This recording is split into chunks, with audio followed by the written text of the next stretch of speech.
Visakha Devi, please accept my humble obeisances. All glories to Srila Prabhupada. Thank you. Please accept my humble obeisances. I'm doing well. How are you? Good, good. You look very, well. very happy that you have agreed to spend time with us. You, I'm of honored course, to are be in your company.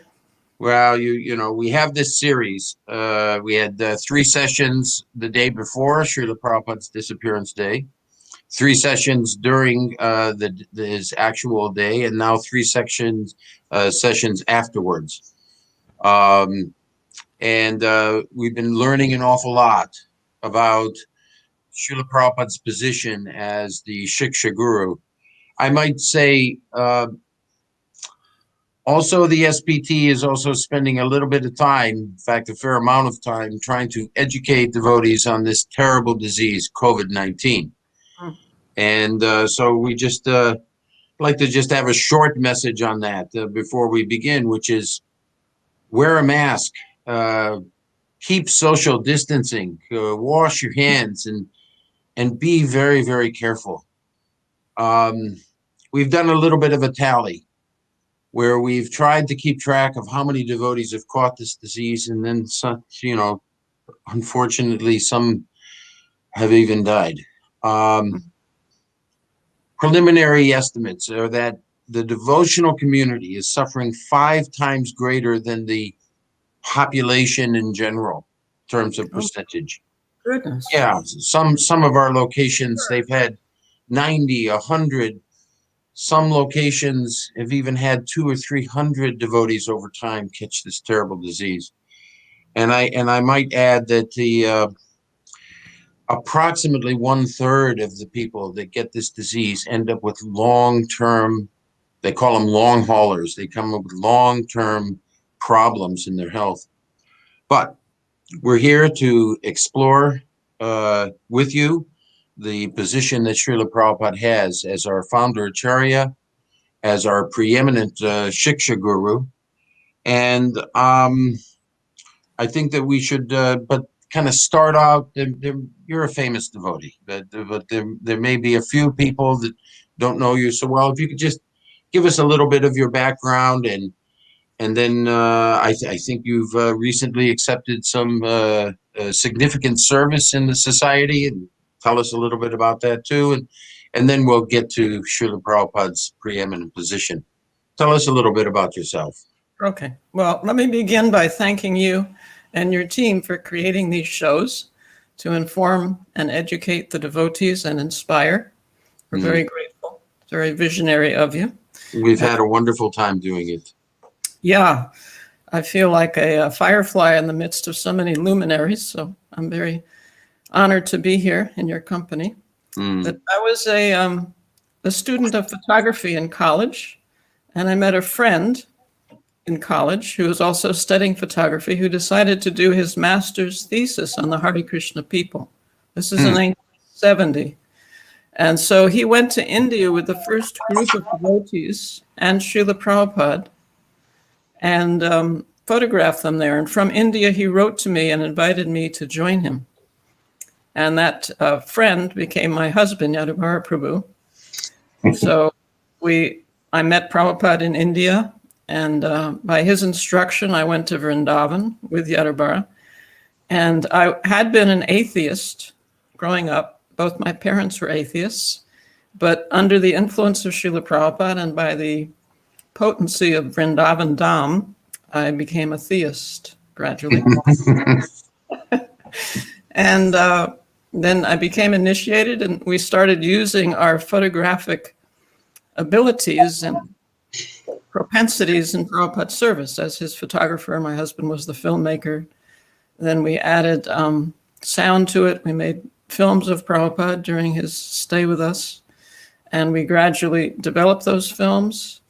So we had documentaries for our movement. Most recently, we made the documentary Hare Krishna, the mantra, the movement, and the Swami who started it all.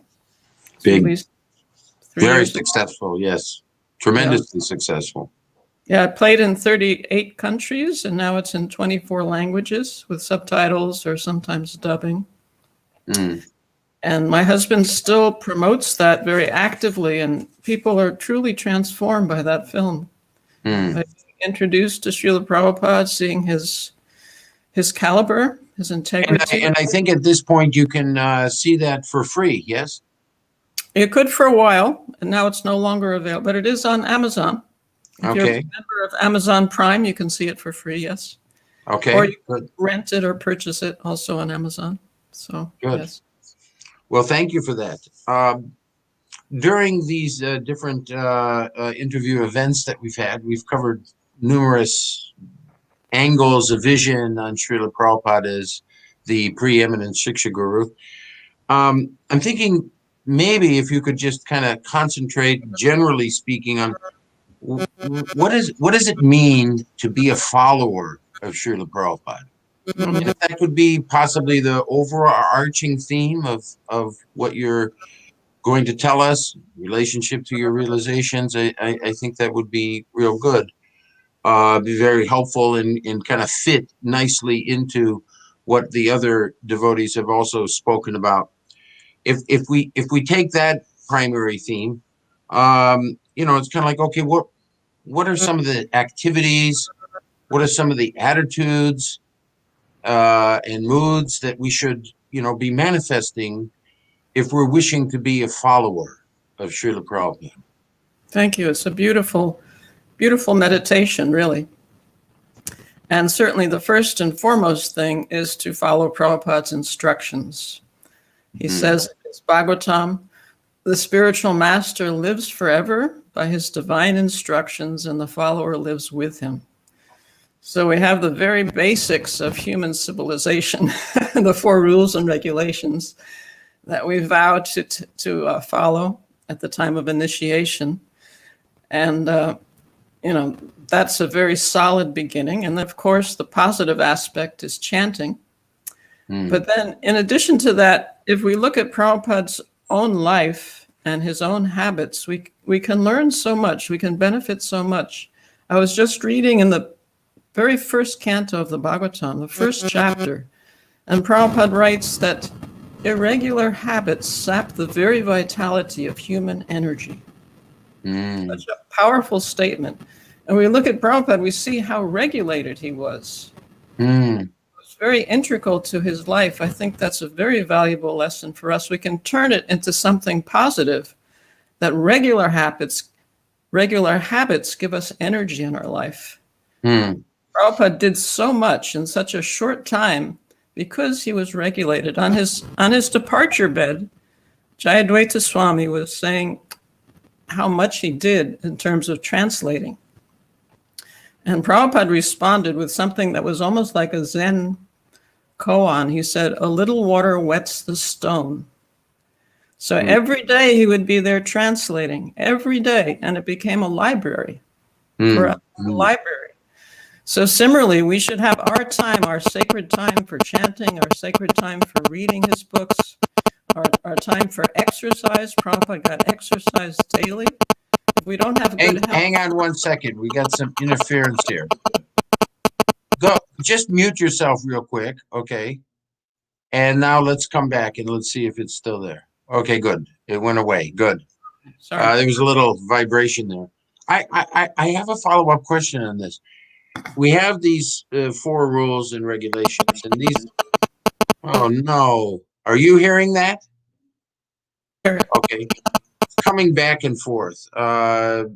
We have a devotee who's helping us, Shakshi Gopal Prabhu. Shakshi, see what you can do to end this crazy signal that sometimes is interrupting us. And then Visakha, just as you are muted right now, when you go to speak, unmute yourself, but then going back and mute yourself, and that may help. Back to my question. We have these 4 rules and regulations, and one way of looking at these things is don't do. But interestingly enough, on the positive side, the single positive thing that you must do is chant 16 rounds. Could you just illuminate a little bit on that? I mean, he could have said so many things. You must read, or you must worship the deity, or you must, but it was chanting 16 rounds. Could you just put a pin on that one? That is Lord Chaitanya Mahaprabhu's instruction for this age. That is the sacrifice that we are instructed to make in this age. That is what can purify us. That is what can introduce us to Krishna's world. Prabhupada is offering us Krishna's world, and that is accessible to us through this process of chanting. Then we can understand his books, then we can understand more thoroughly his example, then we can be captivated by Krishna and by Krishna's activities and associates. Srinam is the same as Krishna. Is the entire spiritual world within Srinam? Everything is there. Everything There's nothing to be had in the 14th world except the holy name of Krishna.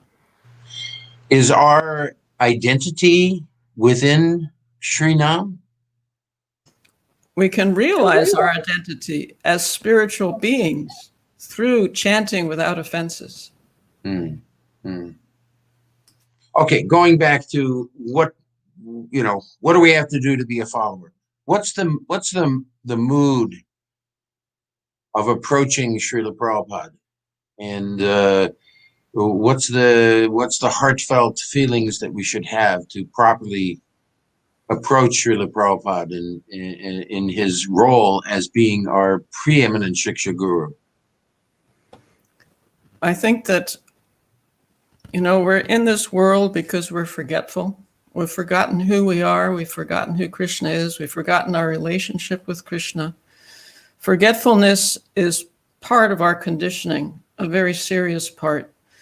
And looking at that aspect, forgetfulness, we can forget Prabhupada's preeminent position. Srila Prabhupada brought the entire culture of the spiritual world, transplanted it to the West, and spread it all over the world. He gave us a goal in life. He gave us an understanding of who we are. He gave us a process to attain the goal, a beautiful, joyful process. Everything we have in our Krishna conscious society, we have because of his efforts, because of his purity, because of his endeavor. And we can forget his preeminent position. It's up to us to remind each other, to remind ourselves. Otherwise, the tendency is to take things for granted, and that is disastrous. That's why we're in this material world. We've forgotten. So let us not forget Srila Prabhupada's, what he gave us, his greatness. So forgetfulness is the issue, and therefore don't forget is one of those moods. Are there other moods that we should be approaching Srila Prabhupada with? Well, certainly with a humble mood of inquiry, not to think that we know. Oh, I've read it so many times. I've heard it so many times. I don't need to hear it again. I don't need to read it. That's a very unfortunate mentality to have. Prabhupada himself would repeat so often, for instance, the basics were not the body. He did not tire of repeating it, so we cannot tire of hearing it.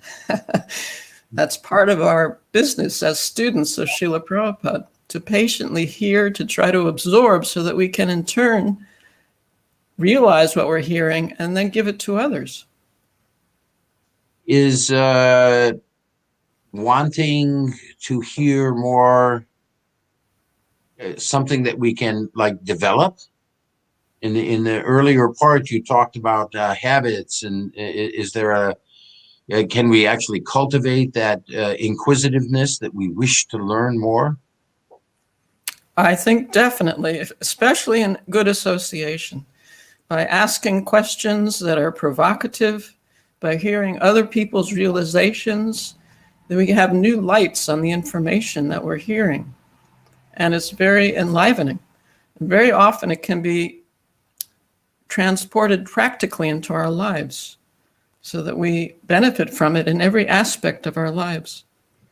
But then you just indicated some notion of association. How does association relate to deepening our understanding of Srila Prabhupada's position?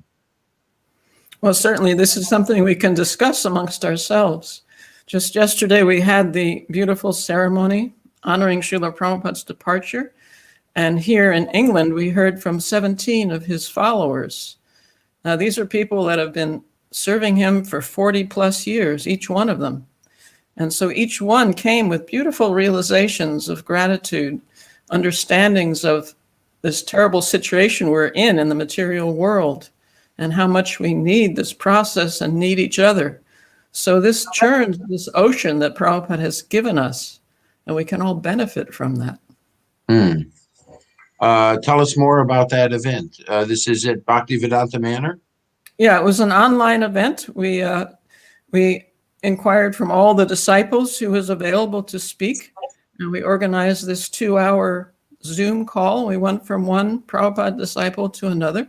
Some were in the States. Malati Prabhu spoke. Mandakini spoke from France, but the rest were all UK followers. Ah, wonderful. So, okay. Times have changed a bit since Srila Prabhupada was with us. Maybe in some ways they haven't changed. The fundamental desire to be in this material world is based on our ability, or I mean, our desire to enjoy and control. But, you know, certainly there's internets, there's this, there's that. There are new ways to try to attract people. There's new ways that we're living today that we didn't live then. Are there tensions between life in the material world today versus really just trying to stay totally loyal to His Divine Grace? And if there are, what are some of those tensions? Well, I think there's a place for innovation. Certainly Prabhupada introduced things that are quite new from his own past, what he was used to, especially in relation to women. The Brahmacharini ashram was unknown, but Prabhupada saw a need for it in the West, and so there it was. And women on the altar in the West, sometimes head pujaris dressing and bathing the deities. So this was all quite innovative, and certainly people less advanced would criticize Prabhupada for it, but it was tremendously successful. So I think that there will always be this tension between innovation and something that's considered whimsical. So we have to tread very carefully in that area. But still, we don't want to be frigid. We don't want to be rigid in our understanding. We want to apply it to our time, to our place, to our circumstances, so it's effective in reaching people and changing their hearts, changing their lives. You have, you know, a very early disciple of Srila Prabhupada. Things have changed. But when we talk about innovation, we talk about another aspect, which you might call change. Also, then stuff in the material world has a tendency to degrade. You know, you buy a car, and 7 years later, or 5 years later, or at least for me, 3 years later, I you know, kind of like, okay, it's getting old. It's time to get something new. So, have you seen the fundamental principles that Srila Prabhupada wants us to live by? Are those as strong and vibrant in ISKCON as they should be? Is there some concern in your mind about, are we staying close enough to those principles? And I really can't speak for all of ISKCON. It's such a huge organization at this point. But I can say that I was shocked some years ago when I went to the ISKCON Leadership Conference, and you had organized a survey to see how many people are reading Prabhupada's books regularly. Yeah. It was anonymous, so people weren't embarrassed to put down the facts. And it turned out that many were not, which was certainly an alarming understanding, that people were not applying themselves regularly to reading Srila Prabhupada's books thoroughly and regularly. I'm happy that you remember that. Maybe for our audience, I'll just run by that. Could I do that for just a second? That was so important. This survey was, you know, there in the room were 900 devotees who, generally speaking, were leaders of ISKCON. the average person had been a member of ISKCON for 19 years. And the average devotee who took the survey had read the Bhagavad Gita in 19 years only 4 times. The average devotee in 19 years had read the cantos 1 and 2 only 2 times. It was actually 1.92 times. And the average devotee of 19 years had read the Chaitanya Charitamrita only once. So that was a shocking thing, as you just said. And when we look at the preeminent Siksha Guru, what does that mean? Siksha Guru, Vani, instruction. We're not, at least that is an anecdotal evidence. It's not pure evidence. It's not statistical evidence. It's anecdotal. So maybe you could talk about that. What is it going to take for us to be so inquisitive and wishing to really dig deep into Srila Prabhupada's instructions by reading? Well, for myself, what I've found is quite effective is that I pick a topic and then I research his books based on the topic. That provides new light for me. You know, I'm not reading the same thing over, but I'm picking sections of it, sections of the whole library that he's given us about a specific topic. And it makes it very enlivening, very revealing, I would say, and very pleasurable as well. And then to share that with others, and then they have their own topics that they will research and bring to the table. So in this way, there's a wonderful exchange. What are some of the topics that you've uncovered and that you've researched? I did one about money. Oh. Yeah. How did that work out? Well, actually, Jamuna Devi Dasi, Jamuna Prabhu, once mentioned to me, which really woke me up. And she said that in her realization, you can't go back to Godhead until you understand how to use money in Krishna's service. Because money is Krishna's energy, a very powerful aspect of his energy.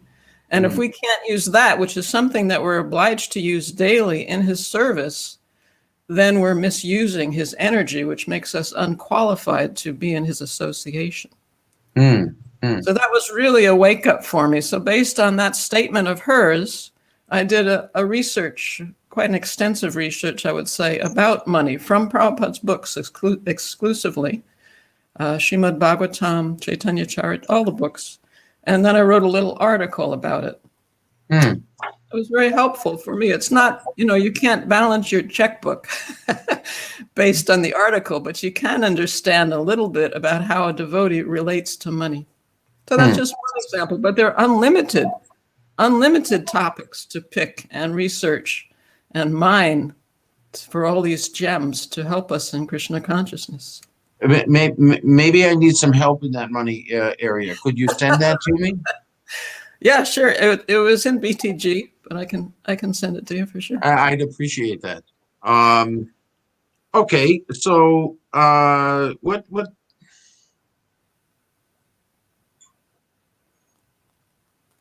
Somehow or other, we came to this material world, and it's a direct evidence that we have impurities. We're conditioned. And now we're transitioning out of that. Maybe someday we'll enter into Sattvika. But for now, it's a challenge. And that conditioning, I think, can hurt us. What is the business of being a conditioned soul, but then approaching Srila Prabhupada? And what kind of difficulties manifest as a result of our conditioning in terms of following him? Well, I think one thing to look at is that becoming unconditioned is a gradual process. It doesn't happen overnight. It can take years, it can take decades. And we might think, at least I think, that perhaps my opinion about certain things is based on my conditioning and not on a pure understanding of Prabhupada's words. And if I can approach it in that way, I'll be ready humbly to hear other people's points of view, other people's opinions about the same issue, because maybe they have a more clear understanding, a less conditioned understanding than I do, and in that way I can be corrected. So if we come with this understanding that we have a background that's less than desirable, and that background may be coloring our understanding of Prabhupada's desire of what would please him, then we can perhaps hear from each other more thoroughly and come up with something that's actually pleasing to Srila Prabhupada. And does that imply that each of us should find devotees that we consider to be more advanced than us and try to gain their association and their time? Definitely. Definitely. Ideally, we all want advanced association to help us advance. And so how do you do that? How do you do that? You're a very advanced devotee. How do you find devotees more advanced than you? Well, that's my problem. I'm not a very advanced devotee. So there are many, many devotees that I find I relish their company. I relish reading with them and serving with them. In this COVID period of time, how are you reading with them? Yeah, we have a call on WebEx weekly. One's on WebEx. I'm on another one on Skype. And even before COVID, the one on Skype had been going on for years. We read Chaitanya Charitamrita for an hour every week and discuss. It's a wonderful group.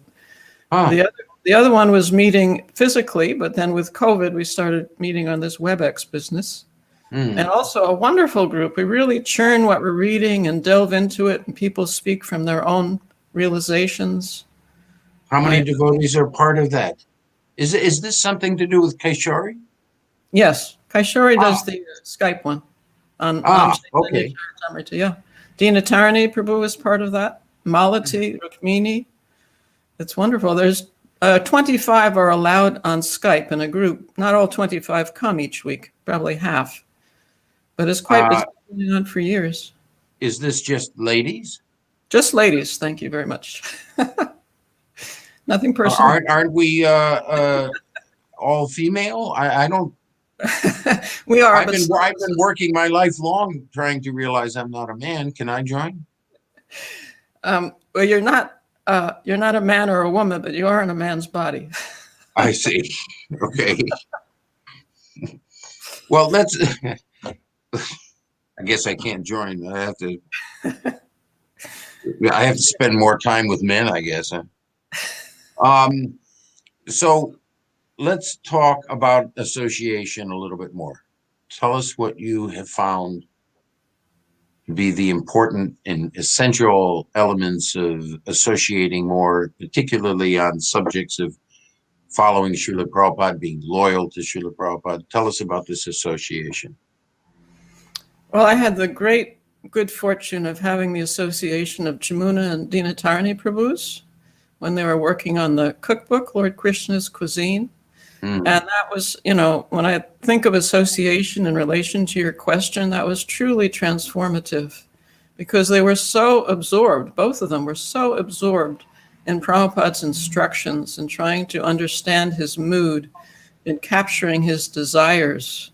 They had also letters from Prabhupada written directly to them that were very helpful. At one point, they were being criticized because they were living in southern Oregon, just the two of them, and the leaders at the time were saying that they should join a temple. They shouldn't be independent, as they were being.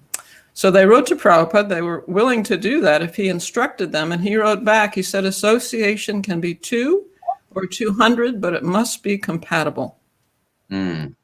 That's the secret. It must be compatible. If you can find compatible association, you will find yourself so invigorated in Krishna consciousness, so encouraged, feeling that you have so much energy, you can do this thing. You can actually rid yourself of your conditioning and make genuine spiritual progress. And that comes from compatible association. So it is incumbent on us to find that compatible. We have to create that sometimes, huh? It just doesn't necessarily flow into our life, I think. Look Is it for it. something you have to go out and look for it? You have to, yeah, okay. And pray. Prayer is always helpful. So association is very important. Okay, good. If we look at wishing to follow, be loyal to Srila Prabhupada, that I believe has something to do with pleasing Srila Prabhupada. This is a personal relationship that all members of ISKCON have. So how do we, what are the elements that fall into place in pleasing Srila Prabhupada? Well, certainly one idea we can get from the Bhagavatam. You know, when the 10 Pachetas were doing their austerities, and then Krishna came to them, Vishnu came, and he said how pleased he was by their friendly dealings. And because he was so pleased, he was willing to offer them any benediction. So Prabhupada writes in there that when we have a unified purpose, all of us have a unified purpose, we can act in unity and in that way please Krishna and receive his benedictions. So there's a certain synergy, you know, once created when we all with our separate ideas can come together and move forward in a unified way. This creates pleasure to the Lord, and then we can have results beyond our expectations. So you're saying basically to please Srila Prabhupada, we have to work together. It's not just an individual effort, it's a collective effort also. Definitely. I mean, this society now, there's so many people, it's spread throughout the world. I don't know who's keeping track of it, but it's burgeoning in so many areas. So if we're going to keep it strong... I don't know if anyone's keeping track. It could be. I have some concerns whether we're keeping track. But certainly we have to study how to work together despite our diversity, because Krishna very clearly says that this gives him pleasure. If we want to please the Lord, we need to make him the center, and all the diversity can be unified with that common center, that common goal. In this series of trying to share realizations of Srila Prabhupada's preeminent position, this time that you and I are spending is the 8th chapter. So we had 7 others. In those 7, 5 of those times, the devotees brought up the issue of unity and diversity. So and now you're even bringing it up. So you're the 6th person out of 8 sessions that we've had that have brought up this unity and diversity. So I'm going to just drill down on that for just a second. It seems to me we've got tremendous amounts of diversity. And are we balanced enough with unity? Well, we do have our GBC, and they can create this unity amongst themselves, bring in all these different diverse threads, and weave something that's very beautiful to offer to Srila Prabhupada, to offer to Krishna. So I think we can look to our leadership for this art of creating this unity amongst all this variegatedness. So basically, we should look to the GBC to do this. Well, I think that's a place to start. Once they teach us how, we can all learn in our separate areas to also create this unified mission in the face of all the diversity amongst the individuals in all the different places in the world. So many different backgrounds, so many different cultures are being brought together in this one umbrella of Krishna's service. One of the steps that might be included in being a loyal follower of Srila Prabhupada is to follow in his footsteps. He magically took direct concern in individuals. He took overall concern about a center. He took overall concern about the society and how it was growing. He went off to his own disciplined, must translate these books. he, in fact, worried and was concerned about the welfare of the entire world. So Srila Prabhupada was able to seamlessly move. How do we move within all these domains? Is it part of our business to take care of ourselves, take care of our close associates, and then also serve the broader thing? How do we do that? I think that begins with ourselves. Doctor, heal thyself.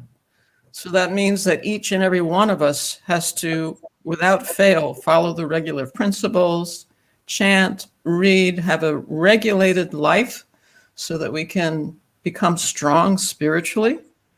And if we don't do that, there's no basis for looking outside ourselves. We have no basis for having concern outside ourselves until we can nourish ourselves spiritually in a steady way and in a genuine way.